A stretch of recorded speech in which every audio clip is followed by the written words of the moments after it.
Hello po mga kabayan, kamusta po kayo? Sana po nasa maayos po kayong kalagayan. Ang inyong likod po nagbabalik po si Kamanong po dito po sa Tambayan Makabayan at tayo po magkomentuhan. Magumpisa na po tayo. Komentuhan po natin. Ito po pinag-uusapan na po sa social media at ito po ay napakaganda pong talakayin dahil po ito'y kailangan pong gawin dahil po ito'y para sa kapakanan ng ating bansa, lalo-lalo po sa ginawa po nilang pagnanakaw na mahigit 3 taon. Kailangan pong may managot at maibalik po ang mga ninakaw nila kahit Pangulo ka pa ng Republika ng Pilipinas. Ito po, komentuhan po natin si Senator Marcoleta. Pinag-uusapan na po ito sa social media. Ito po, umpisahan na po natin, basahin po natin. Ito po, pinag-uusapan na po at yan po laman na po ng social media. Senator Marcoleta, itinalaga ni Senate President Cayetano na mamuno sa Blue Ribbon Subcommittee na nakatutok sa flood control scandal, mga kababayan. Kaya po napakaganda po nito. Isang malaking tungkulin ang ipinagkatiwala kay Senator Rodante Marcoleta matapos siyang italagang mamuno sa bagong binuong Blue Ribbon Subcommittee na magsasagawa ng investigasyon sa mga aligasyon at anomalya sa flood control project sa pamahalaan, mga kababayan. Yan po, si Senator Marcoleta ay tinalaga ni Senate President Cayetano. Siyempre po, kasama po si Senadora Pia Cayetano. Dahil alam naman po natin, ang chairman po ay si Pia Cayetano. Kaya po napakaganda po tandem dahil parehas po silang abogado. Hindi po ba? At siyempre po, ano po ang kinatatakot ng napakaraming politiko ngayon sa ating bansa na napakaiingay po ngayon at pilit pong hinaharang ang investigasyon ng flood control. Ito po ang kinatatakot po nila, mga kababayan. Bakit napaka-importante po na kaagad nilang makuha ang mayorya? Takot na takot sila sa flood control. Sinasabi ko po ito lang ang kasiguruhan para sa kanila para tuluyan na pong maibaon sa limot ang flood control investigation, mga kababayan. Excuse me po. Yan po ang kinatatakot nila kung hindi po nila mababawi ang mayorya. Kaya nga po pinipilit nilang bawiin ang mayorya. Hindi po ba kung ano-ano po ang ginagawa nilang paninira sa bagong mayorya ngayon, sa majority, sa 13 majority, na sinasabing meron daw pong maguhudas at sasapi sa mga maleta gangs, mga kababayan. Dahil nga po ayon dito, bakit napaka-importante po na kaagad nilang makuha ang mayorya. Takot na takot sila sa flood control. Hindi po ba? Lalong-lalo po yung sumakay sa helicopter, sa chopper. Nakasakay yata si Ping Lacson doon at si Tito Sen. Hindi po ba? At syempre po yung Tulpo. Nakasama po, napakaingay ni Tulpo ngayon Erwin. Dahil nga po kasama rin siya, nabanggit po yan. Hindi po ba? Ng mga Marines. At syempre kasama po rin yan sa Cabral Files at napakarami po dyan sa mga sinasabing minority. Kaya nga lang po, pilit po yang ginagawa ng paraan ng ombudsman. Hindi po ba? Pilit ginagawa ng ombudsman ng paraan para po hindi mabunyag ang katarantaduhan at siyempre po ang kawalangyaan pagnanakaw at hindi rin po sumambulat at mapangalanan ang leader, ang utak, ang pinakaulo, ang hari ng korupsyon. Kaya nga po pinipilit nilang kasuhan ng kasuhan ang majority senators. Hindi po ba? Pati po si Senator Marcoleta ay may kaso na rin po. Halos lahat po sila ay kinasuhan na. Si Bato, ICC. Isusunod din dyan si Senator Go. ICC rin po yan. At nahandyan po si Robin Hood. Si Jinggoy, may kaso na po, rebellion. I think, plunder. At nagpiyansa po siya. Si Villanueva, si Escudero, si Mark Villar, Hindi po ba? Marami pa po sila, susunod-sunurin nila yan. Hindi ba, Ombudsman? Dahil nga po, iniiwasan po ni Ombudsman na matalakay po sa Senate investigation ng Blue Ribbon Committee. Ito po ang pinakaulo di umano ayon sa mga Marines. Iniiwasan po ito ni Boying na maimbestigahan sa Senado. Pakinggan po natin ang ating masundalo. Nitong Huwebes, nakapanayam po si Attorney Baligod kasama ang 5 sa nagpakilalang ex-Marines. Sina Belnard Tube, Rosebert Waupan, Johnny Buduan, Walter Manalansan at Benny Budontate. Paano kayo napasok kay Congressman Zaldico? Nag-start po ako ng work kay Kong Saldi. Hindi pa siya congressman. Then kausap siya ni Kong Romualdez na maging APRO 2022. 2022, nag-start na po yung security. Then nagde-deliver na rin po kami ng mga basura na sinasabi nila sa mali-maletang pera. Isa sa mabigat na pahayag ni Belnard sa kanilang affidavit nang isama raw siya ni Ko na mag-deliver ng mali-maletang pera kay Pangulong Bongbong Marcos Jr. Magkano yung dinala nyo doon? 3 maleta, ma'am. Na magkano ang laman? Hindi ko mas specific yung kung magkano kasi medyo mabigat yung isang maleta. Large po yun. Sa kanilang affidavit, hindi raw pare-pareho ang mga i-deliver nilang pera.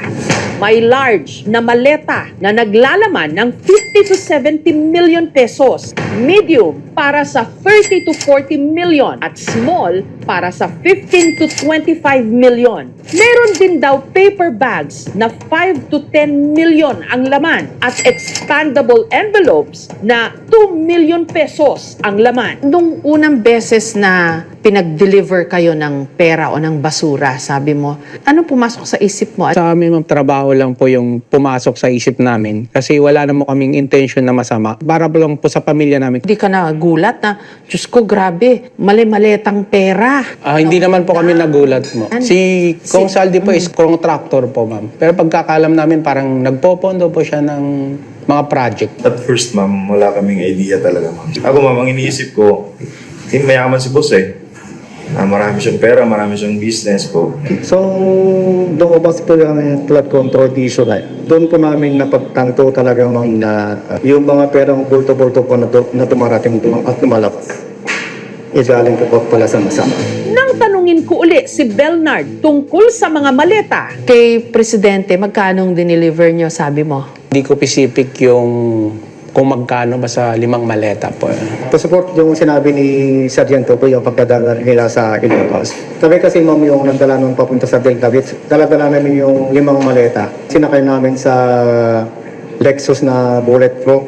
Yung po yung dinala nila sa Ilocos. Yung nagdala ka sa bahay ni Pangulong Marcos, bahay nga ba niya, pinagdalhan nyo? Sa tabi po siya ng lake. Hindi ito yung Malacanang of the North, sa may Paway Lake. Yes po. pero ang kanilang mga paratang at pahayag inalmahan ng Malacanang. Lousy script. Hindi pang award-winning. Alam mo na may kasinungalingan. Bakit ho sila nagre-react ng matindi? We are not following any script.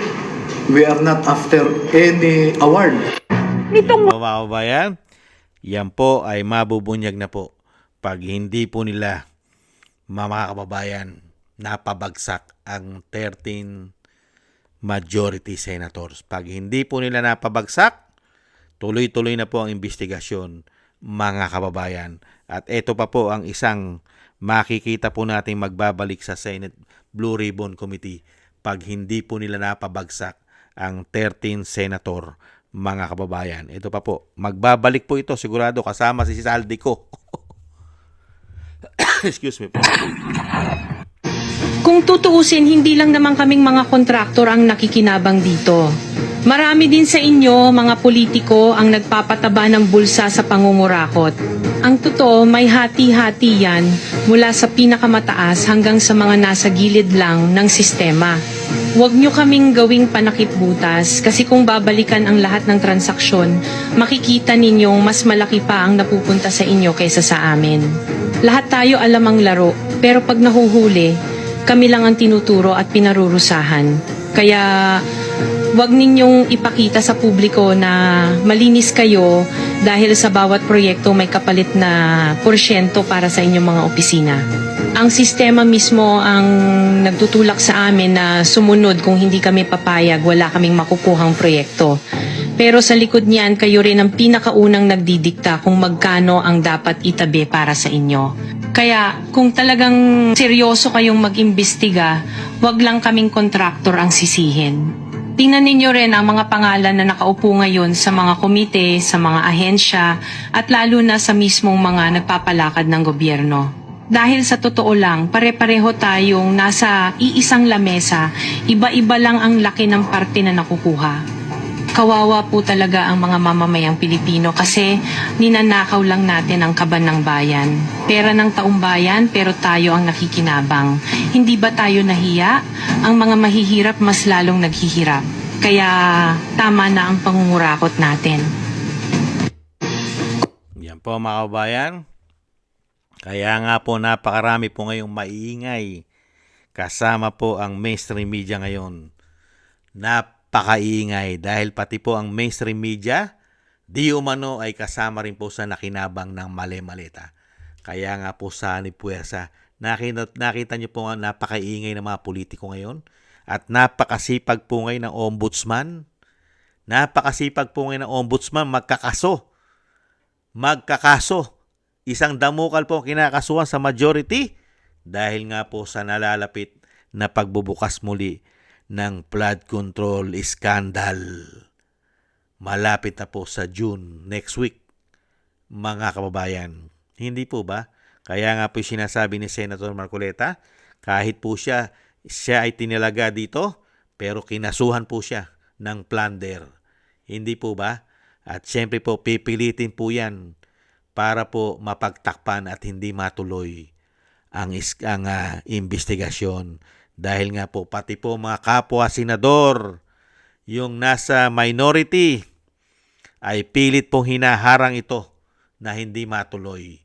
Napakaiingay po nila at gusto nilang bawiin ang mayorya. Gusto nilang bawiin ang mayorya para po mapagharian nilang muli at matabunan na po at hindi na po pag-usapan ang issue ng flood control. At kung pag-usapan man, ang titirahin lang nila yung kalaban nila sa politika. Hindi po ba? Kaya nga demolition job para sa kalaban at maghari na sila. Dahil ngayon sa panahon natin, sino po ang magkakasangga ngayon? Lahat po sila magkakasangga.